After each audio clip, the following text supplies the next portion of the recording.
Next है आज का जो टॉपिक है वो एक फिजियोलॉजी का टॉपिक है, छोटा सा टॉपिक है, action potential in the cardiac muscles के बारे में। ध्यान से देखिएगा, जब कोई भी किसी भी तरह के action potential of cardiac muscles के बारे में अपन बात करें, तो जनरली अपन बात करेंगे कि action potential of cardiac muscles के अंदर जनरली एक मेम्ब्रेन पोटेंशियल और टाइम्स के बीच का एक ग्राफ जनरली अपन बनाते हैं। और कोई भी किसी भी तरह की जो मेम्ब्रेन पोटेंशियल होती है उसको मिली वोल्ट्स के अंदर जनरली लिया जाता है, और कोई भी किसी भी तरह के और उसको वाई एक्सिस पे लेते हैं, और जो टाइम है टाइम को सेकंड्स के अंदर लेते हैं और एक्स एक्सिस पे लेते हैं। जब इनका जो ग्राफ बनता है वो ऐसा बनता है कि इनिशियली में ये ऐसा सीधा जाता है और सीधा जाके फिर यहाँ पे पीक पॉइंट्स पे गया और जाने के बाद ऐसे जाके यूँ चला जाता है। करेक्ट।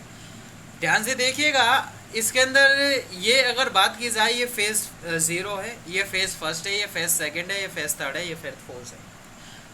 जनरली 4 तरह के फेज होते हैं, phase first, phase second, phase third और फेज फोर्थ, और एक फेज फोर्थ भी इंक्लूड्स होता है।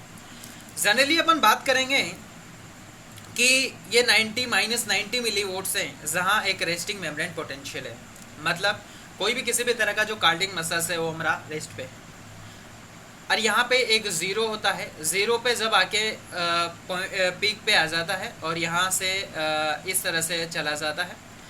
ध्यान से देखिएगा, ये फेज 0 है, यहाँ पे इनिशियल में क्या हुआ, रेस्ट कंडीशन में यहाँ पे माइनस रेस्टिंग कंडीशन होती है, जो रेस्टिंग मेम्ब्रेन पोटेंशियल होती है वो 90 मिली वोल्ट्स हो जाती है। हर मसल्स फाइबर के लिए अलग अलग तरह की एक ये मेम्ब्रेन पोटेंशियल है। स्केलेटल मसल्स के लिए अलग है।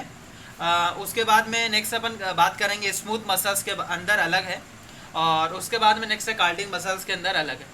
तो हर की मेम्ब्रेन पोटेंशियल आपको पता होना चाहिए कि हर मसल्स फाइबर की कि कहाँ पे एक्शन पोटेंशियल जनरेट होती है, action potential generate peak point. अब यहाँ पे अगर बात की जाए, ये 90 मिली वोल्ट्स है, यहाँ पे जो नेगेटिव साइन है वो इंडिकेट कर रहा है कि ये एक आरएमपी है, नेगेटिव चार्ज है वो इनसाइड से।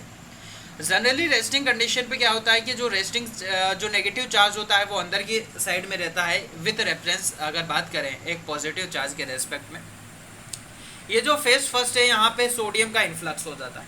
सोडियम का इन्फ्लक्स का मतलब है कि जो बाहर की तरफ जो 3 तरह के जो सोडियम आइंस थे, पॉजिटिव आइंस, ये अंदर की तरफ जाते हैं, इन्फ्लक्स होता है। तो बाहर की तरफ पॉजिटिव चार्ज वो क्या है कि एक नेगेटिव चार्ज हो जाता है। करेक्ट। उसके बाद में ये एक ट्रिक है नोकिया, एक N मतलब सोडियम, अगर K मतलब पोटेशियम और A मतलब ATP. 3 sodium ions action potential को जनरेट करने के लिए, 2 पोटेशियम आइन और 1 एटीपी की रिक्वायरमेंट होती है। ये फेज फर्स्ट है, यहाँ पे पोटेशियम का आउटपुट होता है। उसके बाद में ये जो फेज सेकेंड से, अगर फेज फर्स्ट की अगर बात की जाए तो ये एक तरह का रिपोलराइजेशन फेज के अंदर इंक्लूड्स होता है, और ये रैपिड इनिशियल फॉल है, मतलब ये फॉल हुआ, नीचे की तरफ गिरा, मतलब यहाँ पे क्या हुआ कि पोटेशियम है उसका इफ्लक्स हो रहा है कि नहीं। और जब जो यहाँ पे एक पोटेशियम का इफ्लक्स हो रहा है और जो सोडियम चैनल्स है वो सोडियम चैनल यहाँ तो इन्फ्लक्स हो रहे थे और यहाँ फेज फर्स्ट के अंदर जाके सोडियम चैनल बंद हो जाते हैं। फेज सेकंड की अगर जब भी बात करते हैं इसको प्लेग्यू फेज बोला जाता है। प्लेग्यू का मतलब होता है स्लो फेज, और यहाँ कैल्शियम का इन्फ्लक्स होता है और पोटेशियम का आउटफ्लक्स हो जाता है। उसके बाद में ये जो थर्ड फेज है, ये फेज थर्ड, और ये एक पोटेशियम का आउटफ्लक्स हो जाता है, और यहाँ पे पोटेशियम का आउटफ्लक्स हो जाता है और पोटेशियम रैपिड फॉल है।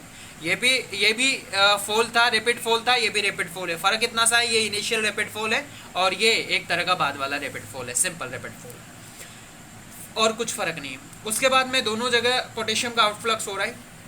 उसके बाद में नेक्स्ट अपन बात करेंगे कि फेज फर्स्ट, फेज सेकंड और फेज थर्ड, ये तीनों के तीनों रिपोलराइजेशन के अंदर इंक्लूड्स हो जाते हैं। फेज फोर्थ है, ये क्या है, कोई भी किसी भी तरह का ये फेज फोर्थ एक पोलराइजेशन के अंदर इंक्लूड्स हो जाता है, और ये रेस्टिंग फेज है जनरली। ये ड्यूरिंग दिस फेज की अगर जब भी बात करते हैं, ये दोबारा से क्या करता है कि रेस्टिंग मेम्ब्रेन पोटेंशियल है वो दोबारा से गेन कर लेता है, और ये इसके अंदर ये एक इंक्लूड्स होता है फेज फोर्थ। तो ध्यान से देखिएगा, ये एक थ्योरी में लिखा भी है मैंने कि अगर फर्स्ट अगर बात की जाए 3 तरह के स्टेज के अंदर बात करेंगे अपन कार्डिक मसल्स के बारे में एक्शन पोटेंशियल के रेस्ट कंडीशन में। रेस्टिंग कंडीशन में क्या हो रहा था कि 90 मिली वोल्ट्स पे था और नेगेटिव चार्ज है वो उसके रेफरेंस पे है, आउटसाइड चार्ज है। उसके बाद में सेकंड अगर बात की जाए स्टिमुलेशन की, अगर बात की जाए तो तीन तरह के स्टिमुलेशन होते हैं, या तो रैपिड डिपोलराइजेशन हो, या रिपोलराइजेशन हो, या पोलराइजेशन हो। जो फेज जीरो था जहां सोडियम का इन्फ्लक्स हो रहा था वो एक फास्ट फेज है, ये देखो डायग्राम के अंदर दिखा रखा है, ये फास्ट फेज है, मतलब तुरंत बढ़ा, करेक्ट, तुरंत बढ़ रहा है, एकदम से फटाक से बढ़ रहा है।